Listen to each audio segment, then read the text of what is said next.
World's best school psychologist. When I was 12, I came to the conclusion that everyone in the world, including my own family, was against me. I was never a problemed child, but my parents sure treated me like one. For example, I used to need to be home by 5 p.m. every day. This clearly restricted the amount of playtime outdoors. I wasn't allowed to have friends over to play at the house, nor was I allowed to go over to anyone else's. I had to finish homework directly after I came home from school, no matter how long it took. My parents refused to buy me video games and forced me to read books, and then write a book report on them to prove I actually read it. Now, even though those rules listed above were quite frustrating to me as a child, they aren't what upset me the most. What really hurt me was the lack of compassion on behalf of my parents. My mother was a bitter woman who always made me feel guilty of accidents or mistakes I've made. My father only knew one emotion: frustration. The only time he ever spoke to me was when he screamed at me for receiving poor test scores or beat me for misbehaving. But enough about them. Let's talk about my school psychologist. For his own privacy, we'll call him Dr. Tanner. Like most junior high schools, a psychologist is always available on campus during school hours to assist any students in need of counseling, whether it's emotional, academic, social, behavioral, etc. And to be honest, I've never seen any students talking with Dr. Tanner. Every day I would walk past his office on my way to the cafeteria and peek through his door's tiny little window. He would always be alone in there, working on some paperwork. I guess that most kids were too afraid to speak about their problems to an adult who was practically a stranger.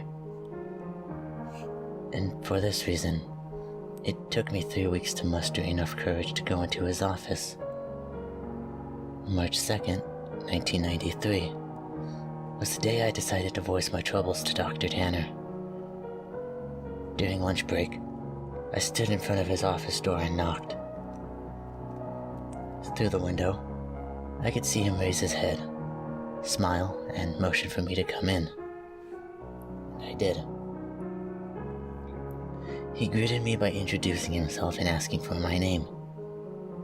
Dr. Tanner was a very soft-spoken man who seemed to radiate kindness. In less than 30 minutes, I rambled to Dr. Tanner about how mean my parents were to me and how they didn't care about me at all. After a while, my voice began to quiver and I stopped speaking. The psychologist listened patiently to my whole spiel, arms folded and head nodding. I half expected him to begin talking about how everything I had just said was untrue and that my parents loved me dearly and blah blah blah. But he didn't.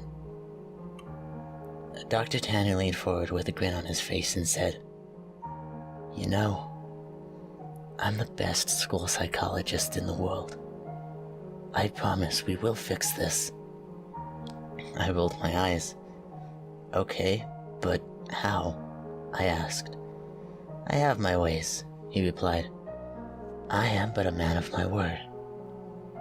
I promise that within just 1 month, the relationship between you and your parents will change for the better.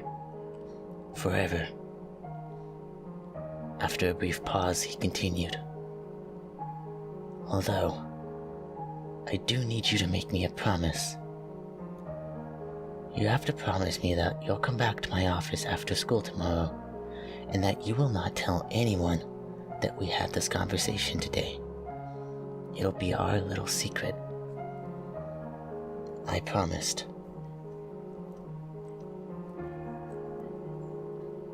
The following day, I returned to Dr. Tanner after school. It was around 4 p.m. when I entered his office. After a warm welcome, he asked me to have a seat in front of his desk once again. Upon sitting down, I watched Dr. Tanner close the blinds to the door's tiny window. There, he smiled. Now we have all the privacy we need. We began talking about my likes and interests, my favorite subjects in school, my least favorite teachers, and things of that like. About an hour into the conversation, Dr. Tanner offered me a soft drink. I gladly took the offer, considering that my parents never allowed me to drink soda. Dr. Tanner reached into his mini fridge and fidgeted around before setting down 2 cans of open soda on his desk. Afterwards, we continued to talk about what was going on in my life, but it wasn't long before I passed out from whatever drugs Dr. Tanner placed in my drink. It took me a minute or so to adjust my blurred vision upon waking. And when I did, I had no idea what to think. I was handcuffed to the bed, and my mouth was sealed with duct tape. I immediately began panicking, squirming and tugging at the cuffs, but gave up soon after. My eyes widened in disbelief upon looking around the room. There were posters of superheroes pinned along the walls, and photographs of famous athletes on shelves. In the middle of the room was an old television and Super Nintendo. Various game cartridges stacked alongside it. I didn't know what to think. Here I am in a room filled with items that most kids would die to play with. I probably would have cried out from joy hadn't I been handcuffed to a bed frame. My stomach sank once again as the door opened, and Dr. Tanner walked inside. He sat down on the edge of the bed. "Now listen," he said. "Remember that I'm here to help you, and I would never hurt you, okay?" Dr. Tanner gently removed the tape from my mouth and then the cuff from my hands. My first instinct was to begin crying, but something about Dr. Tanner made me feel safe. He smiled at me. "You're going to be staying here for a while," he continued, "and during this time, you're allowed to play with any of the toys in this room while I'm here at home. But when I leave this house, I'll need to cuff one of your hands back to the bed. You can still watch the television, but I only want you to watch the news channels when I'm away." I sat in silence, still trying to process the information he had given me. "So," Dr. Tanner yipped, slapping me on my knee, "go ahead and knock yourself out. I'll be back when it's time for dinner." He got up from the bed, walked across the room, and clicked the TV's power button before locking the door behind him. Several more minutes passed before I realized that Dr. Tanner wasn't joking. So all that was left for me to do was boot up the Nintendo and play Mario until nightfall. At around 7 p.m., Dr. Tanner returned to the room carrying 2 plates of mashed potatoes and chicken strips. I finally gathered up the courage to ask him how long I'd be staying in this room. "Well, about a month," he said, "give or take a few weeks. I just have some work I need to do." The following morning, I awoke to Dr. Tanner's hand petting me on the head. "Hey, bud, you don't have to get up right now if you don't want, but I'm gonna need to put this back on," he whispered, clamping the cold steel handcuff onto my wrist. I gazed up at him. He was wearing a collared shirt and slacks, a coat draped over his shoulder, and a suitcase at his side. He looked just like how he always did when I saw him around school. Before leaving, he placed the TV's remote next to me and told me to turn it on and watch the news. The first thing I saw upon turning it on was a breaking news segment. An important-looking police officer stood at a podium surrounded by people with microphones. I happened to begin viewing halfway through his speech. A statewide Amber Alert has been issued as of this morning. We have several investigators working towards identifying potential abductors, but as of right now, there is not much evidence. Faculty members state that the boy had last been seen around 4 or 5 on the evening of... I began to feel nauseous as a photograph of me appeared on the screen. It was my yearbook picture from last year. Captions for the photograph displayed my name, age, my school, and my town. Above my picture were alternating titles. FBI begins search for child and kidnapping suspect unknown and potential runaway. The live footage continued and 2 figures I soon recognized as my mom and dad stepped up to the podium. Both appeared to have reddened eyes. Tears streamed down my mother's face as she took hold of a microphone. I'd never seen so much emotion come from my mother before as she wept on live television, stuttering on sentences such as, "Please return my baby back to me, and I'm so sorry, and please come home to us." When my father took the microphone, I nearly expected his attitude to be stone cold. But he too had tears in his eyes. He pleaded to the world to bring his son home safely and lastly begged for my forgiveness. I know I haven't been the best father, but god damn it do I wish I had been now. Please bring my boy back. I turned off the power shortly after. My emotions were mixed, for I had never once seen my father cry. I felt miserable that my parents were being put through so much. But at the same time, I felt relief. I now know how much Mom and Dad love me. Nearly 4 weeks have passed and Dr. Tanner has been treating me with the utmost respect. He leaves me in the morning cuffed to the bed frame, but returns in the afternoon to eat lunch and dinner with me. Talk, play games.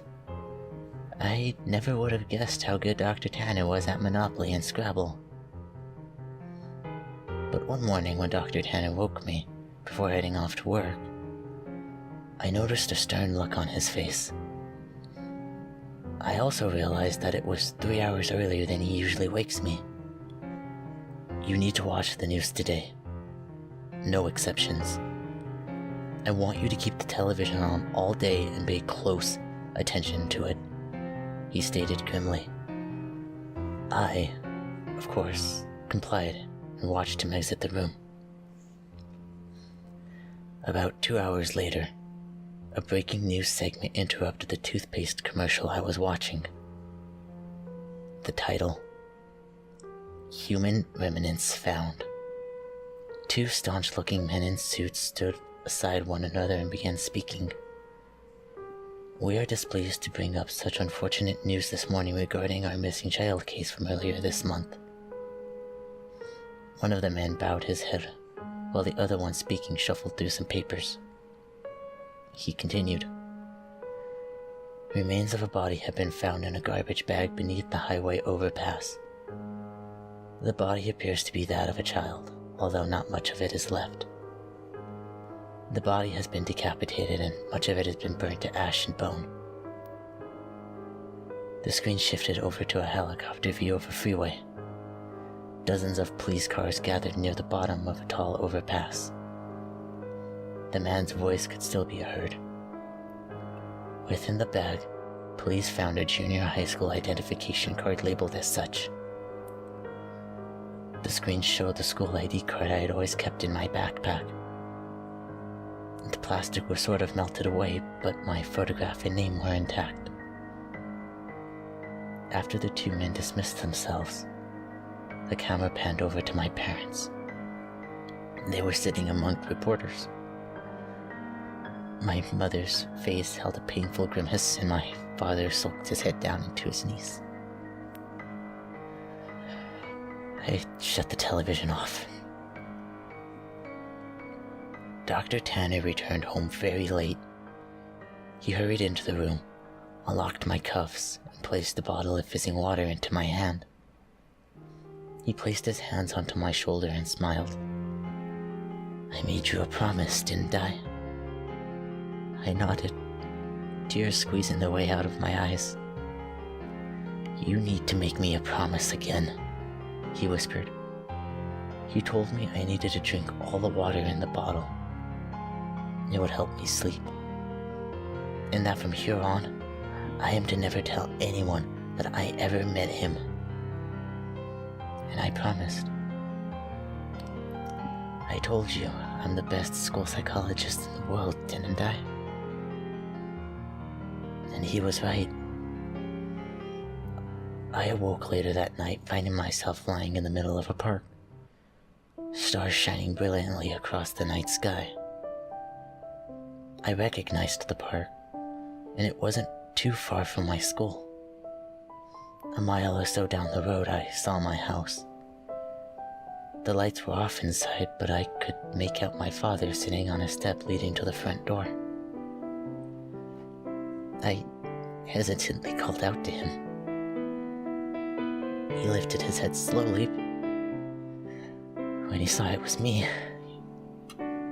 he sprang to his feet, ran towards me, arms open, yelling my name.